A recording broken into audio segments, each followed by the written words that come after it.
नमस्कार बच्चों, आज हम पढ़ने और समझने वाले हैं क्लास 10th एसएसटी सामाजिक विज्ञान की वर्कशीट नंबर 21 यानी कार्यपत्रक संख्या 21 को। यह आपकी 26 अगस्त 2021 की वर्कशीट रहेगी और आज की वर्कशीट भी काफी आसान रहने वाली है, जिसमें हम इकोनॉमिक्स अर्थशास्त्र का पहला चैप्टर विकास पढ़ना जारी रखेंगे।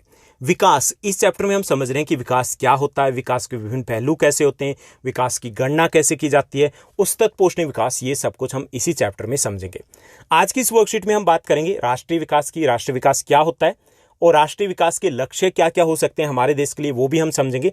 और साथ ही साथ हम बात करेंगे एक इंपॉर्टेंट टॉपिक की कि विश्व के विभिन्न देशों की और विभिन्न राज्यों की तुलना कैसे की जाती है। कई बार हम बोलते हैं कि ये देश है वो विकसित देश है, ये देश है विकासशील देश है, और कुछ देश हैं वो अविकसित देश हैं। किस आधार पे कहते हैं हम, ये सब कुछ हम इसी वर्कशीट में समझेंगे। तो सबसे पहले हम बात करते हैं राष्ट्रीय विकास की। राष्ट्रीय विकास यानी विकास का ही एक बड़ा रूप हो गया। विकास क्या होता है, पिछली वर्कशीट में समझा ना। विकास मतलब हमारे जीवन में होने वाला कोई भी सकारात्मक बदलाव है वो विकास है। आप क्लास 9 से 10th में पहुंची, ये आपका विकास है। क्लास 8th में आपके 70% मार्क्स आए, क्लास 9th में आपके 90% आए, ये आपका विकास है। ओके, आपके परिवार की आय बढ़ गई, ये आपका विकास है। आपका परिवार 2 कमरों के मकान में रहता था, अब 4 कमरों के मकान में या 3 कमरों के मकान में रहता है, ये आपका विकास है। यानी जीवन में जो कुछ भी सकारात्मक बदलाव आता है उसको हम विकास कहते हैं। ऐसे ही राष्ट्रीय विकास होता है, देश में होने वाला जो सकारात्मक बदलाव है उसको हम राष्ट्रीय विकास कहेंगे। जैसे देश की आय बढ़ गई, राष्ट्रीय विकास है। देश में साक्षरता दर बढ़ गई, राष्ट्रीय विकास है। देश में चिकित्सा सुविधाएं, मेडिकल फैसिलिटीज बढ़ गई, ये राष्ट्रीय विकास है। ओके, अब जो राष्ट्रीय विकास होता है इसमें जैसे हर व्यक्ति के लिए विकास के लक्ष्य अलग अलग होते हैं, वैसे ही राष्ट्रीय विकास की धारणा है वो भी हर व्यक्ति के लिए भिन्न भिन्न होगी। जैसे आपसे पूछा जाए कि आपके विकास के लक्ष्य क्या है, तो कुछ डॉक्टर बनना चाहते हैं, कुछ टीचर बनना चाहते हैं, कुछ का लक्ष्य है कि एक बार 10th तो होने दो, कुछ का लक्ष्य ये होगा कि 10th पास हो जाए कैसे भी करके, कुछ का लक्ष्य होगा कि टॉप करना है, कुछ का लक्ष्य ऐसे भी हो सकता है कि SOSC school of specialised excellence उसमें एडमिशन लेना है। हर किसी के विकास के लक्ष्य अलग अलग होते हैं। क्यों होते हैं? क्योंकि हमारी परिस्थितियां अलग अलग है, हमारी पोटेंशियल अलग अलग है, हमारी सर्कमस्टांसेस अलग अलग है। ऐसे अगर हमसे पूछा जाए देश का विकास के लक्ष्य क्या होंगे, हमारे अलग अलग आइडियाज होंगे। कोई कहेगा बुलेट ट्रेन आनी चाहिए, कोई कहेगा पूरी अगर हम देश की बात करें तो वहां पे दिल्ली की तरह अच्छा एजुकेशन सिस्टम होना चाहिए, कोई मेट्रो की बात करेगा। ओके, कोई बात करेगा कि गरीबी है उसका खात्मा हो जाना चाहिए, उसका अंत हो जाना चाहिए, कोई असमानता की बात करेगा। हर कोई अलग तरीके से सोचेगा, क्योंकि जैसे हमारे विकास के लक्ष्य अलग होते हैं वैसे हम देश के विकास के बारे में अलग अलग तरीके से सोचते हैं। ठीक, ऐसे हर देश के विकास के लक्ष्य भी अलग अलग होते हैं। अगर हम भारत के विकास के लक्ष्य की बात करें, हमारे देश के विकास के लक्ष्य की बात करें, वो पाकिस्तान से, बांग्लादेश से, अफगानिस्तान से मैच नहीं करेगा। जो ब्रिटेन है, अमेरिका, उससे भी मैच नहीं करेगा, क्योंकि हमारी परिस्थितियां अफगानिस्तान की, पाकिस्तान की, बांग्लादेश की परिस्थितियां अलग अलग है।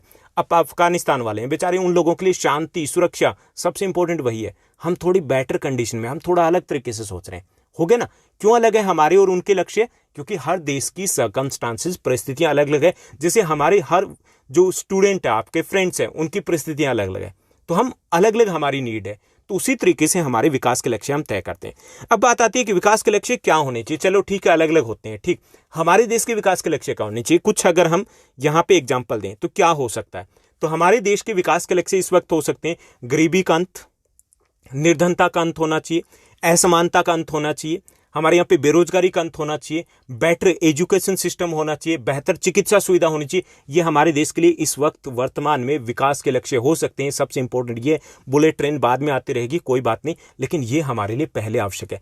ये हमारे कुछ विकास के लक्ष्य है जो हमारे अनुसार हमें लगते हैं। ओके, तो ये हो गया राष्ट्रीय विकास क्या होता है और हमारे विकास के लक्ष्य वो दूसरे देशों से अलग क्यों है, क्योंकि हर देश के अलग होते हैं, क्योंकि उनकी परिस्थितियां अलग अलग होती है। और तीसरा हमने समझा कि हमारे देश के विकास के लक्ष्य क्या क्या हो सकते हैं। अब हम बात करेंगे विभिन्न देशों, राज्यों में विकास की तुलना कैसे की जाती है। अब जो विभिन्न देश हैं, राज्य हैं, उनमें विकास की जो तुलना की जाती है उनमें 2 संस्थाएं हैं वो तुलना करती हैं। अगर आप NCERT बुक में डिटेल में पढ़ोगे, जैसे कि इस चैप्टर को हम डिटेल में कर चुके हैं, तो उस डिटेल में चैप्टर को करोगे तो बहुत मजा आएगा, पूरा चैप्टर आपका क्लियर हो जाएगा। लगभग 50 मिनट में मैंने इस चैप्टर को करवाया। तो वहां पे हमने बात की कि 2 संस्थाएं हैं जो विश्व के विभिन्न देशों के बीच में तुलना करती है। एक तो विश्व बैंक, कौन सी है? विश्व बैंक। और दूसरी UNDP, united nation development programme, UNDP ही करोगे आप। ठीक, विश्व बैंक और UNDP 2 संस्थाएं वो विश्व के विभिन्न देशों की तुलना करते हैं। कैसे करते हैं? जो विश्व बैंक है वो आय के आधार पर तुलना करता है, औसत आय के आधार पर। ठीक। औसत आय क्या होती है? प्रति व्यक्ति आय, हर व्यक्ति की आय। इसकी गणना कैसे की जाती है? देश की जो टोटल इनकम होती है, ठीक, जो टोटल इनकम है उसको टोटल पॉपुलेशन से भाग दे दिया जाता है, तो उससे हमें मिल जाती है टोटल आय, जो पर कैपिटा इनकम है, प्रति व्यक्ति आय या औसत आय मिल जाती है। जैसे मान लीजिए एक देश है, उसकी आय है 100 रुपए, ठीक, मानना ही हमें, मान लीजिए एक देश है उसकी आय है 100 रुपए और उसकी जनसंख्या 5। अब 100 को 5 से भाग देंगे, कितनी आ गई? 20 की औसत आ गई ना, ये औसत आय हो गई। ऐसे किसी भी देश की हम निकाल सकते हैं, उसकी टोटल इनकम हमारे पास होनी चाहिए, टोटल पॉपुलेशन है, भाग कर देंगे। ओके, वैसा अगर मैथ हमारा अच्छा नहीं है तो कोई ना मोबाइल को, कैलकुलेटर को यूज करेंगे, भाग कर देंगे, निकाल लोगे ना, बहुत आसान है, ठीक। यानी कि विश्व बैंक है वो तुलना करता है किसके आधार पे? औसत आय के आधार पे। अब देखिए कि हमने 2 देश मान लिए, एक देश है उसकी औसत आय 20 रुपए, दूसरा देश है उसकी औसत आय 30 रुपए, तीसरा देश है उसकी औसत आय 50 रुपए। बताओ कौन सा धनी है? जिसके 50 रुपए। सिंपल सा ना, बड़ा आसान सा तरीका विश्व बैंक का। यानी कि आय के आधार पे तुलना की जाती है, प्रति व्यक्ति है या औसत आय को निकाला जाता है। जब देश की कुल आय है उसको कुल जनसंख्या से भाग देते हैं तो हमें मिल जाती है औसत आय। इसके आधार पर हमें जो औसत आय है उसके आधार पर विश्व के विभिन्न देशों की तुलना की जाती है। ओके, जैसे इसमें जो विश्व के देश होते हैं उनको 3 समूहों में बांटा जाता है, उच्च आय वाले देश, मध्यम आय वाले देश और निम्न आय वाले देश। जैसे 2012 के अनुसार प्रति व्यक्ति जहां पर 12,616 अमेरिकी डॉलर या उससे अधिक प्रति व्यक्ति आय थी किसी देश में, तो उसको माना गया था उच्च आय वाले देश, यानी कि अमीर देश। दूसरा था जिनकी प्रति व्यक्ति आय 1,035 अमेरिकी डॉलर या उससे कम थी, तो उनको कम आय वाले देश माना गया था, ठीक। और इनके बीच में जिनकी औसत आय थी उनको माना गया था मध्यम आय वाले देश। भारत है वो मध्यम आय वाले देश में आता है, ठीक। तो ये क्राइटेरिया था 2012 में। आपको ये क्राइटेरिया क्या है ये याद नहीं करना है, क्योंकि ये एनसीईआरटी में नहीं दिया गया। आपको ये पता होना चाहिए कि किस आधार पे तुलना की जा रही है। प्रति व्यक्ति आय के आधार पे तुलना की जाती है, विश्व बैंक करता है, औसत आय के आधार पे तुलना करता है, और इस आधार पे विश्व के विभिन्न देशों को 3 समूह में बांटा जाता है, उच्च आय वाले देश, मध्यम आय वाले देश और निम्न आय वाले देश। और भारत किस में आता है? मध्यम आय वाले देशों में आता है। तो एक तरीका तो यह कि इस आधार पर विश्व के विभिन्न देशों की तुलना की जाती है। अब ये जो क्राइटेरिया, विश्व बैंक का क्राइटेरिया, इसके गुण क्या है? ये क्राइटेरिया अच्छा क्यों है? इसके अगर मेरिट की बात करें तो ये समझने में आसान है, कैलकुलेट करना, गणना करना आसान है ना, कोई भी कर लेगा। देश की कुल आय है उसको कुल जनसंख्या से भाग देना, कर लेंगे ना, भाग ही तो देना है। तो ये गणना करना आसान है, यानी कि इजी टू कैलकुलेट है, इजी टू अंडरस्टैंड है, समझना आसान है, कोई अगर अनपढ़ व्यक्ति वो भी बता देगा। और तुलना करना आसान है, अगर हमारे पास सभी देशों की आय दे दी जाए तो हम अपने आप निकाल लेंगे कौन सा देश विकसित है, कौन सा देश अविकसित है, किसकी आय ज्यादा है, किसकी कम है, निकाल लेंगे ना। तो इसके 3 गुण होते हैं, यानी गणना करना आसान होता है, समझना आसान होता है और तुलना करना आसान होता है। लेकिन इस विधि की कमियां हैं। कमियां क्या है? एक तो ये कि इसमें केवल और केवल आय के आधार पर तुलना की जाती है। भाई सिर्फ पैसा ही थोड़ा ही मैटर करता है। सुरक्षा, समानता, स्वतंत्रता, स्वास्थ्य, शिक्षा, ये चीजें भी तो मैटर करती है ना लाइफ में, इनकी भी तो कोई वैल्यू है। प्रति व्यक्ति आय अगर अफगानिस्तान में ज्यादा हो तो क्या हम कहेंगे कि अफगानिस्तान हमसे विकसित है? इस वक्त के हालात देखे जाए बिल्कुल नहीं कहेंगे, चाहे उसकी अमेरिका से ज्यादा इनकम ना हो जाए, नहीं कह सकते। ओके, क्योंकि बाकी चीजें भी तो मैटर करती है ना। तो इसलिए एक कमी है कि इसमें केवल और केवल आय के ऊपर जोर दिया जाता है। दूसरी, इस विधि की जो विश्व बैंक की विधि है, औसत आय की विधि है, इसकी कमी है कि इसमें केवल औसत आय का पता चलता है, हर व्यक्ति का आय के बारे में कोई आइडिया नहीं होता। जैसे 100 व्यक्ति, हमने बताया कि 100 जो आय है, एक जो देश है उसमें 5 सदस्य, हो सकता है एक की इनकम हो 90 रुपए और बाकी की कितनी हो, बाकी की 2.5 रुपए हो सकता है ना। तो पता तो नहीं चला ना, ऐसे असमानताओं के बारे में पता नहीं चलता। तो 2 कमियां, 3 गुण है इसके, समझना आसान, गणना करना आसान, तुलना करना आसान। 2 कमियां, एक तो इसमें केवल आय के ऊपर जोर दिया जाता है, बाकी जो जीवन के लिए महत्वपूर्ण पक्ष होते हैं उनको छोड़ दिया गया। दूसरा, इसमें केवल औसत आय का पता चलता है, हर व्यक्ति का आय का पता बिल्कुल भी नहीं चलता। ओके, अब ये तो हो गया विश्व बैंक कैसे गणना करता है। अब दूसरी जो संस्था है वो गणना करती है वो है यूएनडीपी। यूएनडीपी है वो विश्व के विभिन्न देशों की तुलना कैसे करती है? यूएनडीपी जो संस्था वो तुलना करती है विश्व के विभिन्न देशों की प्रति व्यक्ति आय के साथ साथ शिशु मृत्यु दर, साक्षरता दर, शुद्ध उपस्थिति अनुपात रेशो है, यानी कि किस आधार पे? यानी कि जो आय है उसके साथ साथ शिक्षा और स्वास्थ्य उसके ऊपर भी जोर दिया जाता है। तो किसका तरीका बेहतर है? हमें तो यूएनडीपी का तरीका बेहतर लगा, क्योंकि इसमें आय के साथ साथ जीवन के महत्वपूर्ण पक्ष जैसे शिक्षा है, स्वास्थ्य है, उनको भी ध्यान में रखा जाता है। तो यूएनडीपी का तरीका है वो कहीं ज्यादा बेहतर है, ठीक। तो यहां पर अगर हम देखें तो विकास के लिए तुलना करने के लिए हमें प्रति व्यक्ति आय के साथ साथ शिशु मृत्यु दर, शुद्ध उपस्थिति अनुपात, साक्षरता दर, जीवन प्रत्याशा, इनको भी शामिल करना चाहिए क्योंकि ये भी हमारे जीवन के लिए महत्वपूर्ण है। ठीक, जैसे इसको हम और डिटेल में समझेंगे कि जैसे महाराष्ट्र में औसत व्यक्ति की जो आय है, प्रति व्यक्ति जो आय है, वो केरल की तुलना में ज्यादा है। ठीक, पंजाब में जो प्रति व्यक्ति आय है वो केरल से ज्यादा है। तो क्या हम कहेंगे कि पंजाब और महाराष्ट्र केरल से ज्यादा विकसित है? बिल्कुल नहीं, क्योंकि केरल में है शिशु मृत्यु दर कम है, केरल में जो जीवन प्रत्याशा वो अधिक है, वहां पर साक्षरता दर अधिक है। वो चीजें मैटर करते हैं, लाइफ की क्वालिटी उनके ऊपर डिपेंड करती है, वो चीजें कहीं ज्यादा महत्वपूर्ण है। मान लीजिए कि 6 या 7 बच्चों की शिशु मृत्यु दर है, पंजाब से केरल में कम है, क्या कोई पेरेंट रिस्क लेगा कि उसका बच्चा पंजाब में वो रहे और वहां पर उसकी बच्चे की डेथ तब हो जाए जब वो 1 वर्ष का भी ना हुआ हो? बच्चे का जन्म होता है, बड़ी खुशियां मनाई जाती है, बहुत इंपॉर्टेंट होता है, मैटर करता ना, आय छोड़ देंगे वो।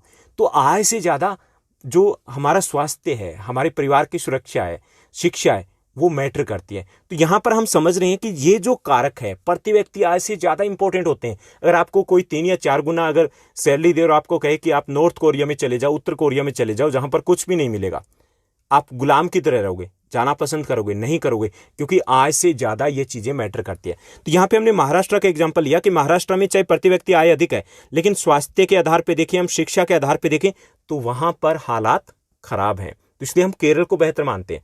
तो ये दूसरा क्राइटेरिया, जैसे यहाँ पे बात की गई है साथ ही साथ कि जैसे हम जो पैसा है प्रति व्यक्ति आए, उससे सारी सुविधाएं हम नहीं खरीद सकते। उदाहरण के लिए आमतौर पे प्रदूषण मुक्त वातावरण है, मिलावट रहित दवाएं हैं, संक्रामक रोगों से सुरक्षा हम नहीं खरीद सकते।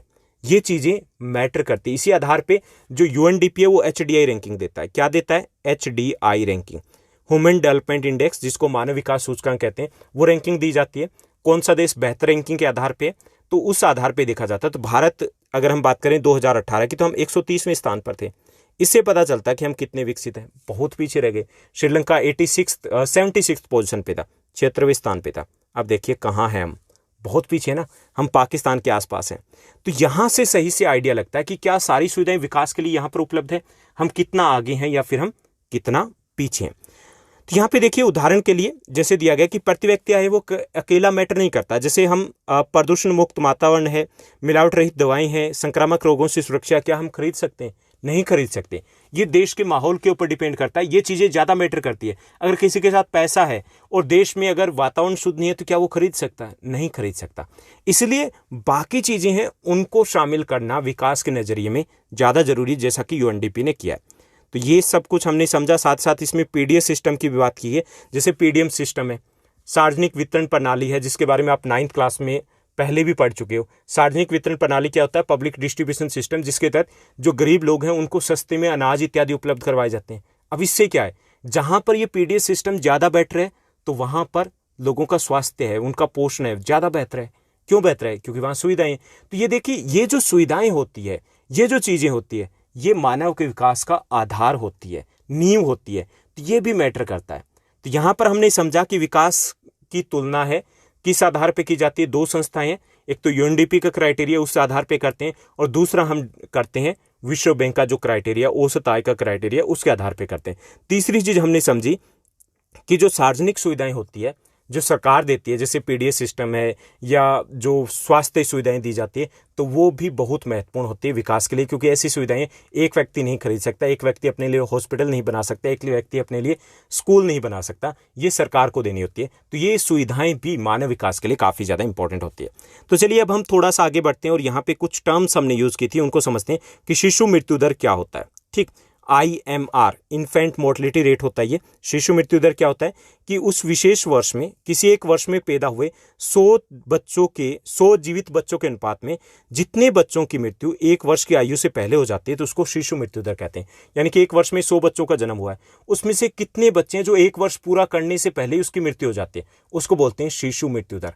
जितनी ज्यादा शिशु मृत्यु दर होगी, इसका मतलब उस देश में, उस राज्य में स्वास्थ्य सुविधाएं खराब है। ठीक, तो ये दिखाता है कि उस देश का, उस राज्य का विकास कितना है, स्वास्थ्य सुविधाएं कैसी है। उसके बाद है साक्षरता दर। जैसे साक्षरता दर की बात की, साक्षरता दर क्या होती है कि 7 वर्ष है उससे अधिक आयु वर्ग में जो साक्षर जनसंख्या के अनुपात को हम साक्षरता दर कहते हैं। यानी कि कोई भी बच्चा, कोई भी है जिसकी आयु 7 वर्ष या 7 वर्ष से अधिक है, वो अगर किसी एक भाषा को समझ के साथ पढ़ सकता है, लिख सकता है, तो उसको हम कहेंगे साक्षर। एक भाषा को पढ़ भी सकता है, लिख भी सकता है समझ के साथ, तो उसको हम साक्षर मान लेंगे। और ये कितने प्रतिशत है, तो उसको हम बोलते हैं साक्षरता दर, यानी कि प्रति 100 के पीछे। ठीक, जैसे 2011 की जनगणना की बात करें तो भारत में जो साक्षरता दर थी वो 74% थी, 74%। ठीक, तो ये समझ में आ गया होगा। उसके बाद है शुद्ध उपस्थिति अनुपात, एक टर्म ऊपर यूज की गई ना कि इससे भी हम विकास की तुलना करते हैं। ये क्या होता है कि 14-15 वर्ष आयु वर्ग के जितने भी बच्चे हैं उनमें से कितने बच्चे स्कूल जा रहे हैं।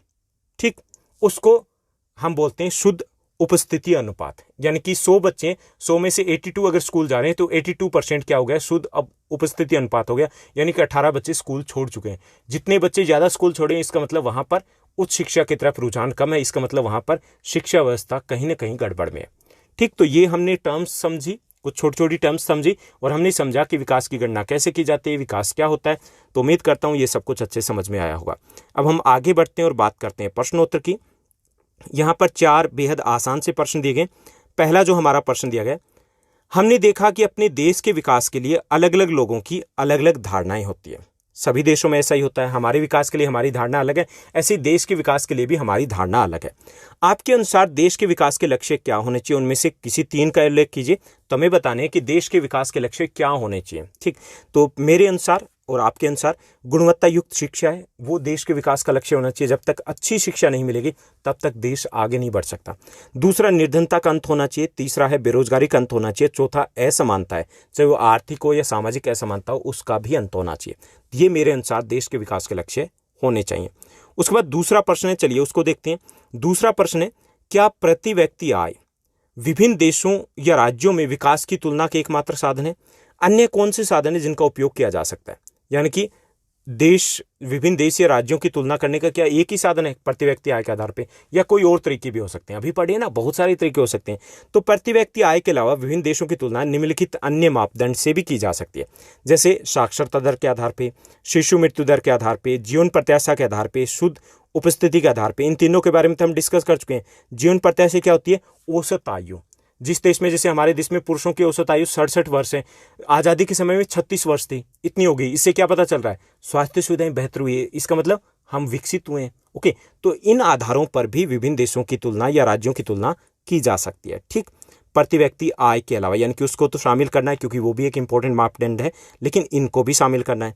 उसके बाद तीसरा हमारा प्रश्न है, थर्ड जो क्वेश्चन दिया गया, तीसरा प्रश्न है, आपके अनुसार ऐसी कौन सी चीजें जो रुपया विशेष से उस स्थान पर नहीं खरीद सकते जहां पर आप रहते हैं, यह विकास के लिए कैसे जरूरी है? तो जैसे हम शुद्ध वातावरण, संक्रामक रोग मुक्त वातावरण या मिलावट रहित दवाई या खाद्य पदार्थों सिर्फ पैसे से नहीं खरीद सकते। उस एरिया में अगर मिलावट हो रही है तो आपको अलग से नहीं मिलेगा। ओके, अगर उस एरिया में बीमारी फैली है तो ऐसा नहीं कि आपके पास पैसे और आपके पास वो बीमारी नहीं आएगी। अगर वहां पे प्रदूषण है तो ऐसा नहीं है कि आप प्रदूषण को रोक दोगे कि नहीं हमारे पास तो पैसे हैं जी, हमारे पास प्रदूषण नहीं आएगा, ऐसा नहीं हो सकता। इनको हम पैसों से नहीं खरीद सकते। जैसे शांति की बात करें तो वो भी ऐसा कुछ है, सामाजिक शांति है, वो भी हम पैसों से नहीं खरीद सकते। समाज में पूरे में शांति रहेगी तब हमारे घर में भी शांति रहेगी। तो ये वो सब कुछ है जो हम पैसों से नहीं खरीद सकते। यह सब भी विकास के लिए आवश्यक है। क्यों आवश्यक है? क्योंकि वे सब वो बुनियादी सुविधाएं जिन पर विकास की नींव टिकी हुई है। अगर ये सब कुछ नहीं है तो हमारा विकास कहीं ना कहीं अधूरा रहेगा। तो ये भी विकास के लिए आवश्यक है। उसके बाद चौथा हमारा प्रश्न दिया गया। चौथा प्रश्न देखिए, क्या आपको लगता है कि एक कुशल सार्वजनिक वितरण प्रणाली पीडीएस वाले राज्य में लोगों का स्वास्थ्य और पोषण बेहतर क्यों है? ऐसे ही एक राज्य का उदाहरण दीजिए, हमें बताना है। तो जैसे हमने केरल की बात की थी कि वहां पे सार्वजनिक वितरण प्रणाली, यानी कि लोगों को सस्ता अनाज दिया जाता है या खाद्य सामग्री दी जाती है, वो बहुत अच्छे से दी जाती है। तो ये इससे क्या प्रभाव पड़ता है कि सार्वजनिक वितरण प्रणाली है वो निर्धन लोगों को कम दाम पर अनाज आदि उपलब्ध करवाती है। इससे न केवल लोगों को पर्याप्त भोजन मिल पाता बल्कि भूखमरी जैसी समस्या का सामना नहीं करना पड़ता। यही कारण है कि कुशल सार्वजनिक वितरण प्रणाली वाले राज्यों में लोगों का स्वास्थ्य और पोषण दोनों बेहतर होता है। जैसे कि केरल का एग्जांपल दे सकते हो, आप दिल्ली का एग्जांपल दे सकते हो। देखिए ना, आप गए भी होंगे, सस्ते अनाज के डिपो लिखे होते हैं। वो क्या है? वो यही पीडीएस सिस्टम है। 9th क्लास में भी एक अलग से चैप्टर भी आपने डिस्कस किया था। तो ये पीडीएस सिस्टम है, जितना बेटर होगा उतना ही लोगों का स्वास्थ्य एटलीस्ट बेहतर मिलेगा। खाने के लिए पेट तो भरा होगा ना, क्योंकि सस्ते में यहाँ पर अनाज मिल पाता है। तो ये थी हमारी आज की बेहद आसान वर्कशीट। उम्मीद करता हूँ सब कुछ अच्छे समझ में आया होगा। अगर आपको ये वीडियो वर्कशीट अच्छी लगी तो इस वीडियो को लाइक और शेयर जरूर कीजिएगा। हमारे साथ ऐसे ही बने रहिएगा। Thank you, bye bye, have a nice day. मिलते हैं नेक्स्ट वीडियो में।